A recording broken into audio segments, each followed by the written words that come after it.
Hello everyone, welcome to this video. Today we are looking at market structures again. Remember on my previous video, I was looking at the introduction to market structures, what is a market and what is a market structure, right?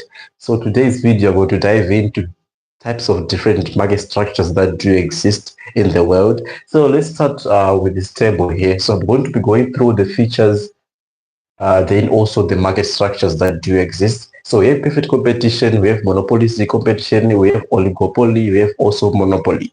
So I'm going to start my presentation on looking at the number of firms. So the first feature when you're looking at the perfect competition, this is a type of market structure that says a lot of buyers and sellers in this kind of market, which means the firms are actually there are very many firms in the perfect competition. Then also in the monopolistic competition, there are also many firms. Then in the oligopoly, there are also few firms because oligopoly is where we look at dominant firms in that type of market structure. Then in the monopoly, mono simply means one. So usually in the monopoly, only have one firm operating. Okay. So let's move on to the product type. What type of product are they going to be offering? So the issue is that in the perfect competition, usually we call them homogeneous goods. They are identical that they are going to be offered here. Then in the monopolistic competition, they're actually going to be also identical, but you usually say slightly differentiated products are offered in the monopoly, in the monopolistic competition. Then oligopoly, you also look at similar and differentiated products because these firms are actually very dominant, which means they're actually going to have similar and differentiated products, right? Then in the monopoly, they're going to be unique. They're going to be only the sole supplier of a specific product type. So that's what makes them unique. Then looking at the barriers to entry, in the private competition, there are none barriers to entry because there's lower barriers to entry. You can simply enter the market. You can simply exit whenever you want. Then in the monopolistic competition, you're also looking at lower barriers. So when you talk about barriers to entry, you're simply looking at how difficult it is for other firms to enter the market. So this comes down to capital contributed.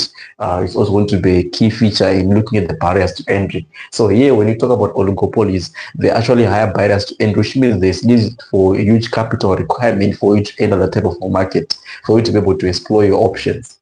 Then let's look at the monopoly. There's very higher barriers to entry, which means there's need for a lot of capital. That's why there are only one source supplier of the firm in a monopoly, because you can't start such a company, such a firm, if you don't have the large capital that is required to compete in a monopoly. Because of those higher barriers to entry, you can't simply enter that market. Then looking at price controls. Price controls will simply look at two distinct things. Usually we talk of price takers, we also talk of price makers. So price takers, they take their price on the market. Then price makers, they charge their own price because they actually have the power to do so. So here, when you look at the price controls in the private competition, there's none. Usually here we focus on their price takers. The market decides the price. Then also in the monopolistic competition, usually they charge the same price, which means it's predetermined by the market also. Then in the oligopoly, it's considerable. Usually they might collude. They might end up charging higher prices. Depends in the oligopoly. We have non-collusive and collusive oligopolies. Then in the monopoly, we usually look at there's also higher price controls because they're the price makers. They're the only one who can charge the price of the product because their product is unique. They're the only source supplier. Then lastly, looking at examples that do exist in some of the examples of having these market structures. So examples of a private competition will also have farmers. They are also offering what you call homogeneous goods. Then in monopolistic competition, you have restaurants. They're offering usually identical products, usually slightly differentiated when you look at the service that they are going to be offering. Then oligopoly, you look at mobile networks. Some of them are now oligopolies. They're now colluded to charge the same price that they want. So that's when you look at their higher barriers to entry. Also, price controls is considerable. It depends on what their policies, what are they doing under the oligopoly. So we have this kind of firms existing like mobile networks.